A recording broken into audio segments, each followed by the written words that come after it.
పెళ్లిలో పెళ్లి కూతురు పెళ్లి కొడుకు తర్వాత మాట్లాడుకునేది భోజనాల గురించి. అదే అక్కడికే వస్తున్నానండి.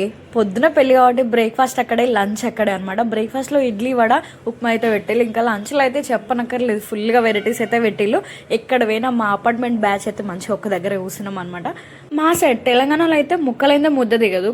పెళ్లిలో కంపల్సరీ నాన్ వెజ్ పెట్టాల్సిందే. మిగతా ఫంక్షన్స్కి అయితే ఏమో కానీ పెళ్లిలో అయితే కంపల్సరీ మటన్, చికెన్, బిర్యానీ ఉండాల్సిందే అనమాట.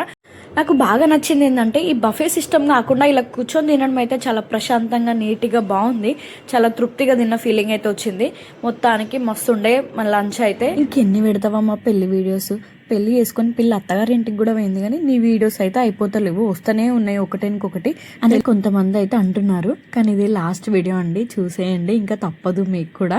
మొత్తానికి పెళ్ళి అయితే మస్తు జరిగింది. మేమైతే చాలా అంటే చాలా బాగా ఎంజాయ్ చేసాం. ఎవరైతే పెళ్లి వీడియోస్ పూర్తిగా చూడలేదో ఒకసారి వెళ్ళి చూసి లైక్ చేయండి.